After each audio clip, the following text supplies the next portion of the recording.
Hello बच्चों, हम 12th arts class की बुक लोकतांत्रिक राजनीति का भाग खंड ख चैप्टर नंबर 6 लोकतांत्रिक व्यवस्था का संकट। इस चैप्टर का हम पार्ट फर्स्ट हम क्लास में कंप्लीट कर चुके थे और इस चैप्टर के पार्ट सेकंड को हम इस वीडियो में पूरा करेंगे। तो मैंने बताया था आपको इस चैप्टर में हम आपातकालीन व्यवस्था को पढ़ते हैं जो तीन तरह की होती हैं: राष्ट्रीय आपातकाल, राष्ट्रपति शासन और वित्तीय आपातकाल। तो हम इन बातों पर, इन तीनों आपातकालीन व्यवस्थाओं पर बात कर चुके थे और हम आगे पढ़ेंगे कि किस प्रकार इंदिरा गांधी की सरकार ने अपनी सरकार को बचाने के लिए राष्ट्रीय आपातकाल का प्रयोग किया। तो देखते हैं, चलो देखिए आपातकाल इंदिरा गांधी की सरकार ने 25 जून 1975 को संविधान के अनुच्छेद 352 का प्रयोग कर आंतरिक अशांति का कारण बताते हुए भारत में राष्ट्रीय आपातकाल लगा दिया। कब लगा दिया? 25 जून 1975। 25 जून 1975। उस समय भारत के राष्ट्रपति थे फ़खरुद्दीन अली अहमद। फ़खरुद्दीन अली अहमद। जब राष्ट्रीय आपातकाल लगाया जा रहा था तो सरकार ने अपने तर्क रखे। कहने का मतलब इंदिरा गांधी ने कारण बताए कि हम क्यों राष्ट्रीय आपातकाल लगा रहे हैं। तर्क रखे अपने इंदिरा गांधी जी ने। तो इंदिरा गांधी की सरकार का तर्क था पहला कि विपक्षी दल, जो कांग्रेस पार्टी के विपक्ष के दल हैं, वो सरकार को अपनी नीतियों के अनुसार काम करने नहीं दे रहे हैं। मतलब कांग्रेस पार्टी काम करना चाहती है लेकिन विपक्षी दल काम करने नहीं दे रहे हैं। नंबर 2, विपक्ष सेना व पुलिस को विद्रोह के लिए उकसा रहा है। विपक्ष सेना व पुलिस को विद्रोह के लिए उकसाना चाहता है। नंबर 3, गरीबों के लिए हम कार्यक्रम लागू करवाना चाहते हैं लेकिन विपक्ष नहीं करने दे रहा है ऐसा। चौथा पॉइंट रखा, गैर संवैधानिक तरीके से सरकार गिराना चाहते हैं। मतलब कोई एक संवैधानिक तरीका नहीं है विपक्ष के पास और वे हमारी सरकार को गिराना चाहते हैं। इसीलिए हम इन सारे बिंदुओं से, इन तर्कों को बताते हुए भारत देश को राष्ट्रीय आपातकाल अनुच्छेद 352 का प्रयोग कर रहे हैं। तो इस सरकार के तर्कों के विरोध में आलोचकों के तर्क आए। कहने का मतलब विपक्ष भी तर्क देने लगा कि जो सरकार ने ये सारे तर्क बताए हैं, ये सारे तर्क बिल्कुल गलत हैं इंदिरा गांधी जी के। और आलोचकों के तर्क थे कि देश की एकता व अखंडता को नहीं बल्कि कांग्रेस की प्रधानमंत्री को खतरा है। खतरा देश की एकता व अखंडता को नहीं है बल्कि कांग्रेस की प्रधानमंत्री इंदिरा गांधी को है। इंदिरा गांधी ने खुद को बचाने के लिए राष्ट्रीय आपातकाल अनुच्छेद 352 का प्रयोग किया है।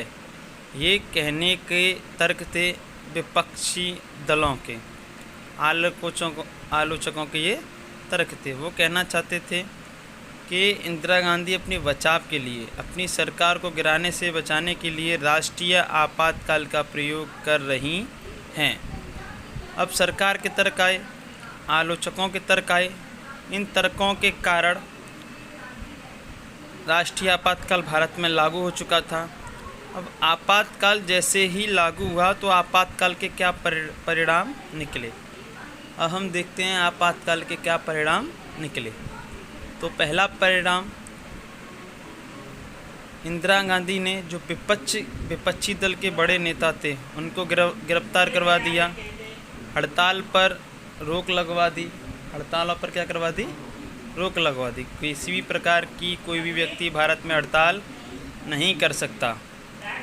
मीडिया की आज़ादी पर रोक लगवा दी कि मीडिया किसी भी प्रकार की खबर नहीं छाप सकता। अगर उसको कोई भी खबर छापनी है तो सरकार के बिना इजाज़त के वो कोई भी खबर नहीं छाप सकता। आरएसएस, स्वयं सेवक संघ व अन्य संगठनों पर प्रतिबंध लगा दिए कि आप किसी भी प्रकार के कोई भी सभा नहीं कर सकते। आप पर क्या लगे हुए हैं? प्रतिबंध। क्योंकि भारत में क्या लग चुकी है? राष्ट्रीय आपातकाल लग चुका है। नंबर 5, मौलिक अधिकारों पर रोक लगा दी गई। मौलिक अधिकारों पर क्या लगा दी गई? रोक लगा दी गई। क्या लगा दी गई?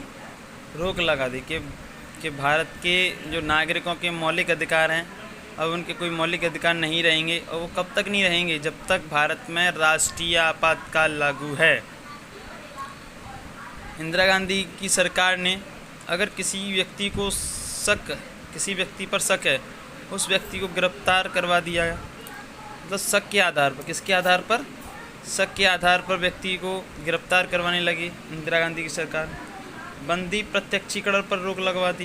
कहने का मतलब पुलिस या सैन्य शासन किसी व्यक्ति को अगर गिरफ्तार करता है तो वो अपनी गिरफ्तारी के खिलाफ कुछ पूछ नहीं सकता। उसे क्यों गिरफ्तार किया है, किस कारण गिरफ्तार किया, वो किसी भी बात पर सरकार से पूछ नहीं सकता। इस बंदी प्रत्यक्षीकरण पर रोक लगा दी। क्योंकि बंदी प्रत्यक्षीकरण का मतलब होता है अगर किसी व्यक्ति को गिरफ्तार किया जा रहा है तो वो पूछ सकता है उसे किस जुर्म पर या किस कारण गिरफ्तार किया गया है। इस सारी व्यवस्थाओं पर इंदिरा गांधी सरकार ने रोक लगा दी। सुप्रीम कोर्ट ने सब फैसले सरकार के पक्ष में दिए। यहाँ कोई गलत फैसला या सही फैसला, सारे फैसले सुप्रीम कोर्ट ने इंदिरा गांधी की सरकार में दिए। इंदिरा गांधी के बेटे राजीव गांधी से छोटे संजय गांधी ने, जो कांग्रेस पार्टी में किसी भी सरकारी पद पर नहीं थे, किसी भी प्रकार के मंत्री नहीं थे, उन्होंने सरकार के कामों में दखल देना स्टार्ट कर दिया। क्योंकि किसी प्रकार के मंत्री नहीं थे तो उनके मंत्री नहीं थे तो किसी काम में दखल नहीं दे सकते, लेकिन उन्होंने ऐसा किया। उन्होंने दिल्ली में जो गरीब लोग थे, जो झुग्गियों में रहते थे, उनकी झुग्गी झोंपड़ियों को हटवा दिया दिल्ली से। और पुलिस प्रशासन को दबाव में काम करने के लिए अधिकार दे दिए गए कि पुलिस प्रशासन काम करेगा, अगर काम नहीं करेगा तो उन पर दबाव बनाया जाएगा, उनको काम करना पड़ेगा। ये सब किसके द्वारा किया जाने लगा? संजय गांधी, जो इंदिरा गांधी के छोटे बेटे थे, राजीव गांधी से छोटे। अब हुआ क्या कि इंदिरा गांधी की सरकार ने भारतीय संविधान में 42वें नंबर का सुधार किया। कहने का मतलब 42वां संविधान संशोधन कर दिया इंदिरा गांधी की सरकार ने संविधान में कि लोकसभा का कार्यकाल अब 5 वर्ष नहीं रहेगा। कितना रहेगा? 6 वर्ष। कितना रहेगा? 6 वर्ष। 1 वर्ष कार्यकाल को बढ़ा दिया। और इन परिणामों से, इन सरकार के तर्कों से, आलोचकों के तर्कों से आपातकाल के कुछ सबक निकले। आपातकाल के क्या निकले? कुछ सबक निकले। पहला सबक था कि भारत से लोकतंत्र ख़त्म करना इतना कठिन नहीं है। भारत में लोगों का तंत्र है। भारत में लोगों का तंत्र है। भारत की शासन व्यवस्था लोगों के हाथों में, लोगों के द्वारा चलाई जाती है। उसको ख़त्म नहीं किया जा सकता। कोई भी विपक्षी दल, कोई भी नेता या कोई प्रधानमंत्री भारत के लोकतंत्र को ख़त्म नहीं कर सकती। दूसरा, आपातकाल से सबक मिला कि आपातकाल आंतरिक अशांति के का आधार पर, आपातकाल आंतरिक अशांति के स्थान पर सशस्त्र विद्रोह पर ही लगे। कहने का मतलब भारत में कोई विद्रोह हो तभी राष्ट्रीय आपातकाल को लगाया जाए। अन्यथा आंतरिक अशांति पर नहीं लगाया जाए राष्ट्रीय आपातकाल को। नागरिक अधिकारों पर अब अधिक सचेत हुए। कहने का मतलब नागरिक के अधिकारों को अधिक महत्व दिया जाने लगा कि नागरिकों को अधिकारों को बरकरार रखना किसी भी स्थिति में, कि कोई भी भारत में इमरजेंसी लागू हो लेकिन नागरिकों के अधिकारों को बचाए रखना है। ये सारी राष्ट्रीय आपातकाल के परिणामों, सरकारी तर्कों, आलोचकों के तर्कों, आपातकाल के सबकों से इंदिरा गांधी की जो छवि थी वो दिन पे दिन गिरती गई राष्ट्रीय आपातकाल के कारण, क्योंकि इंदिरा गांधी ने इस राष्ट्रीय आपातकाल का प्रयोग अपनी सरकार को बचाने, अपने हित के लिए किया था। अब चुनाव होने थे 1976 में, लेकिन चुनाव हुए 1977 में। कब हुए चुनाव? 1977 में। क्यों हुए 1977 में? क्योंकि इंदिरा गांधी ने 42वां संविधान संशोधन में लोकसभा का कार्यकाल 5 वर्ष से बढ़ाकर कितना कर दिया? 6 वर्ष।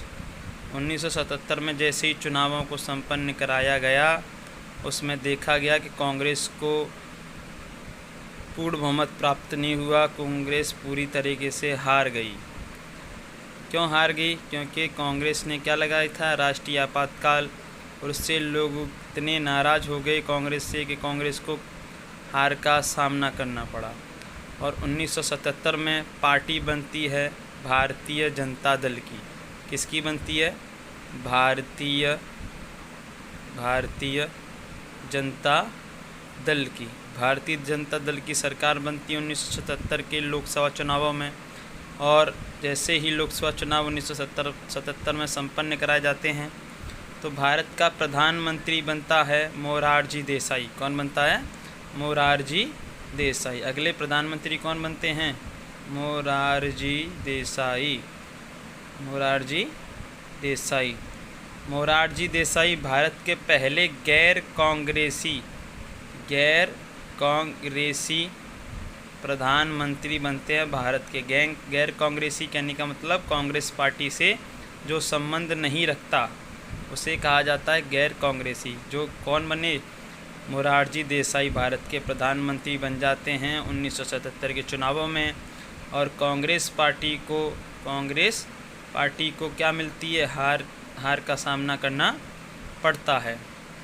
तो ये था हमारा लोकतांत्रिक व्यवस्था संकट का पार्ट 2, जिसमें हमने ये सारी व्यवस्थाओं को पढ़ा। इसके बाद हम क्या देखते हैं? अब आपको बता दिया मैंने पहले ही कि भारत में 3 बार राष्ट्रीय आपातकाल लगा।